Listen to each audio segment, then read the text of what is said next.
विद्यार्थी मित्रांनो नमस्कार. आपण इलेक्ट्रिकल इंजिनिअरिंग मध्ये अभ्यास करत आहोत. इलेक्ट्रिकल इंजिनिअरिंग मध्ये अभ्यास करत असताना Maharashtra state board of technical education MSPTE च्या अंडर इलेक्ट्रिकल सर्किट नेटवर्क 313332 हा कोड असलेला सब्जेक्ट, त्याच्यामध्ये आपण network reduction method for DC circuit ह्या चॅप्टरचा आपण अभ्यास करतोय. त्याच्यामध्ये विषय आहे KCL म्हणजे Kirchhoff's current law.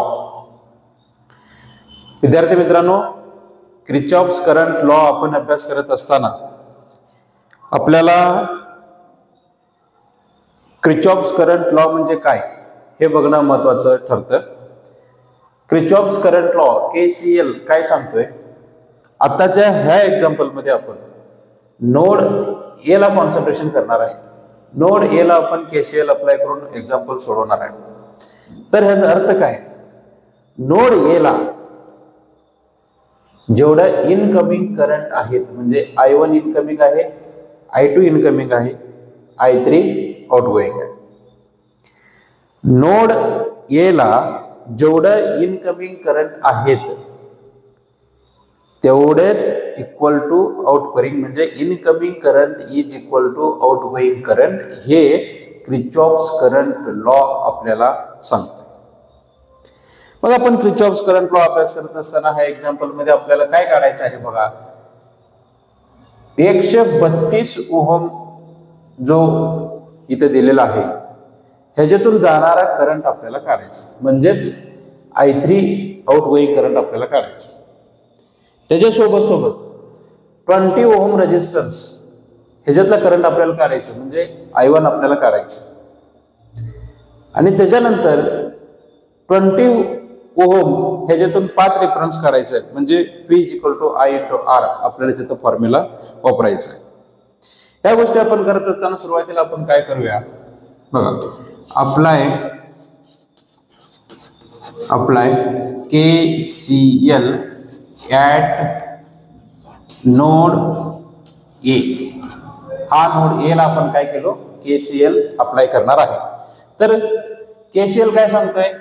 I1 incoming plus I2 सुद्धा incoming, I2 is equal to I3. Incoming current is equal to outgoing current. बरोबर चिन्हाच्या ह्या साईडला असताना I3 हा पॉझिटिव्ह आहे, बरोबर चिन्हाच्या ह्या साईडला नसताना हे निगेटिव्ह होते, म्हणजेच I3 = 0. आता आपण I1 लिहून घेऊया. I1 कसं लिहायचं बघा. I1 is equal to Ohm's law V = IR येतो वापरायचं. V = I × R, म्हणजेच I = V/R.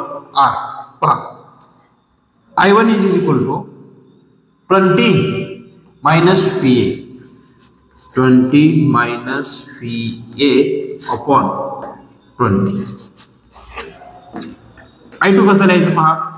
I2 is equal to पहा हे 18 आणि हा VA, 18 - VA upon 60. 18 - VA upon 60. त्याच्यानंतर I3 पहा. त्याच्यानंतर I3 इज इक्वल टू हे VA upon 132. या I1, I2, I3 तिन्ही व्हॅल्यू आपण इक्वेशन नंबर 1 मध्ये पुट अप करू. हा इक्वेशन नंबर 1. याच्यामध्ये आपण काय करू? I1, I2, I3 put up करूया. चला तर कसं करायचं पहा.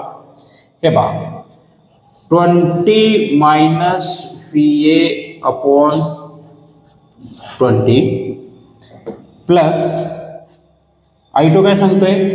18 - VA upon 60 minus VA upon 132 is equal to 0.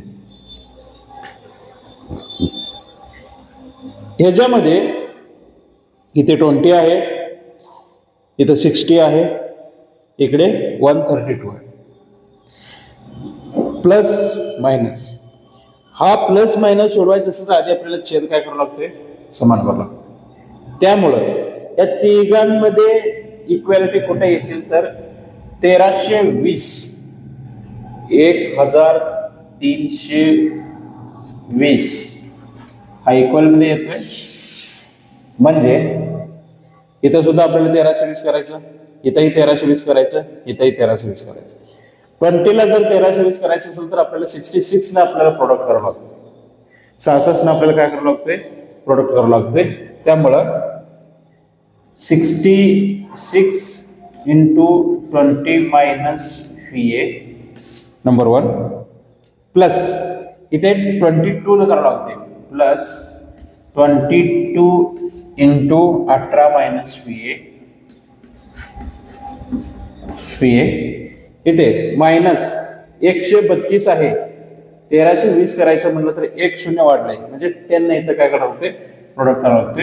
Minus 10 VA is equal to 0. ह्या डिवायडेड मध्ये 1320 असल्यामुळं इकडे गेल्यानंतर ते गुणाकार मध्ये जाते. 0 इंटू 1320 असू दे किंवा दुनियातलं कुठलीही संख्या असू दे, शून्यानं गुणाकार केल्यानंतर उत्तर 0च येतं. चला, हे मॅथमॅटिकल कॅल्क्युलेशन आहे, ह्याच्यामध्ये जास्त इलेक्ट्रिकल येत नाही. आपण काय करू, डायरेक्ट कॅल्क्युलेशन मध्ये घेऊया.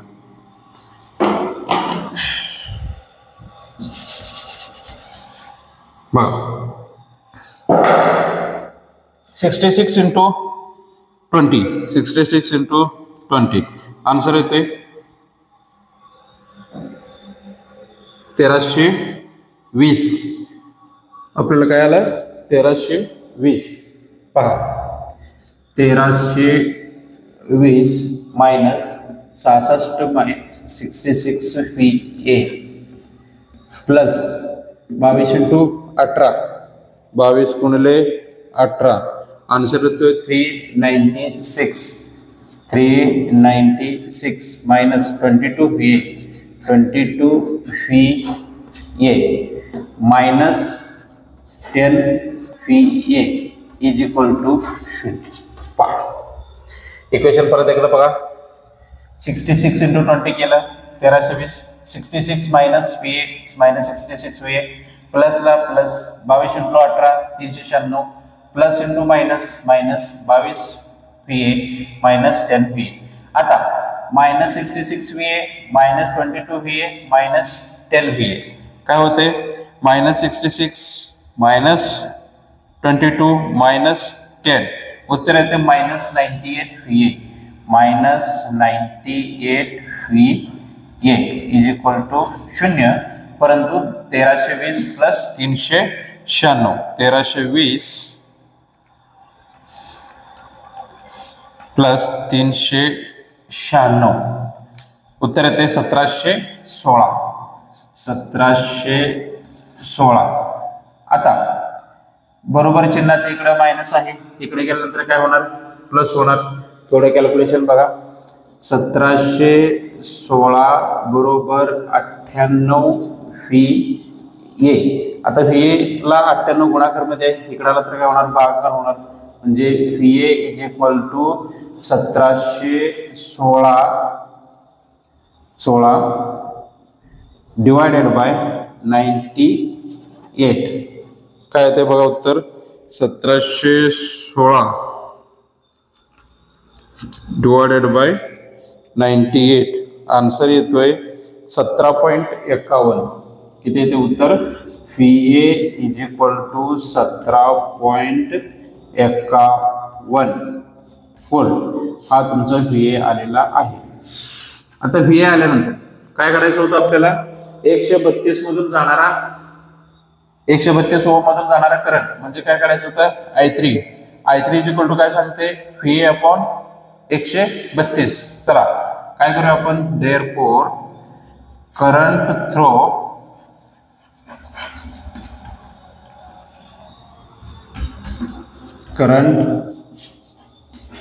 through 132 ohm is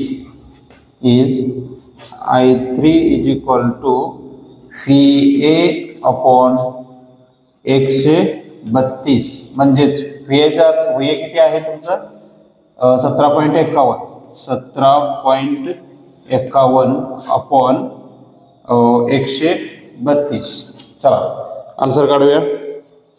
17.51 divided by 132 येणारा आन्सर आहे 0.132. I3 is equal to 0.132 ampere. 132 ampere. I3 बरोबर किती आला 132 ampere. त्याच्यानंतर आपल्याला अजून काय करायचं होतं 20 ओहम मधून जाणारा करंट म्हणजे हे 1 नंबरला काढलो आपण I3. आता काय करायचं I1 काढायचं म्हणजे I1 हे 2 नंबरला I1 काढा. I1 इज इक्वल टू काय होतं उत्तर 20 minus V upon 20. 20 minus V ची व्हॅल्यू किती आहे 17.51 अपॉन 20. डायरेक्ट उत्तर येते पहा 20 मायनस 17.51 डिवायडेड बाय 20. आन्सर येतोय 0.124 एम्पियर 45 एम्पियर 2 नंबर. आता 3 नंबरला अजून एक गोष्ट काढायला सांगितलं होतं PD अक्रॉस 20 ओहमला म्हणजेच PD अक्रॉस 20 व्होल्ट साठी पाथ डिफरन्स अक्रॉस 20 ओहम रेजिस्टन्सला सांगितले. 20 ओहम रेजिस्टन्सला काय काढायचं त्याला V is equal to I into R. I कुठले येतोय I1 इंटू R म्हणजे I1 किती आहे आपला इथं आपण काढलेला आहे 0.1245 इंटू रेजिस्टन्स किती आहे 20. उत्तर किती येते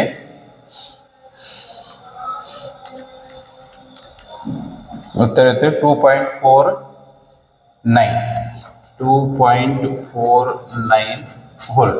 विद्यार्थी मित्रांनो इकडे लक्ष द्या. आपल्याला ह्या एक्झाम्पल मध्ये टोटल 3 गोष्टी काढायचं होतं. तर कोणकोणत्या गोष्टी होत्या लक्ष द्या. दिलेलं सर्किट आहे ह्या सर्किट मधनं 132 ओहम मधून जाणारा करंट आपल्याला काढायचं होतं. आपण 132 ओहम मधून जाणारा करंट आपण इथं काढलेला आहे I3 is equal to VA upon 132 वापरून 0.132 एम्पियर आलं. त्याच्यानंतर 20 ओहम मधून जाणारा करंट म्हणजेच I1 काढायचं होतं ते 1.245 एम्पियर आलेलं आहे. PD अक्रॉस 20 ओहम हेच 20 ओहम मधून जाणारा अक्रॉस PD काढायचं होतं V is equal to I1 into R हे 2.49 हे बघा इथं 2.49 व्होल्ट आलेला आहे. दिलेला एक्झाम्पल सोडवत असताना आपल्याला KCL हा महत्त्वाचा गोष्ट आहे. KCL आपण वापरत असताना नोड आपण सिलेक्ट करायचे. नोड सिलेक्ट केल्यानंतर नोडला इनकमिंग करंट्स आणि आउटगोइंग करंट सिलेक्ट करायचे. 132 मधनं आउटगोइंग करंट घेतला I1 आणि I2 इनकमिंग करंट घेतलोय. त्याच्या हिशोबाने आपण I1 I2 I3 हा एक्झाम्पल इथं सोडवलेला आहे. विद्यार्थी मित्रांनो क्रिचॉफ्स करंट लॉ हा पॉइंट वरचा आपल्याला 4 मार्काला प्रत्येक एक्झाम मध्ये क्वेश्चन येतात. तरी आपण हा पॉइंट खूप छान पद्धतीने अभ्यास करायला पाहिजे. माझ्याकडून तुम्हाला सर्वांना येणाऱ्या परीक्षेसाठी खूप खूप शुभेच्छा. थँक्यू.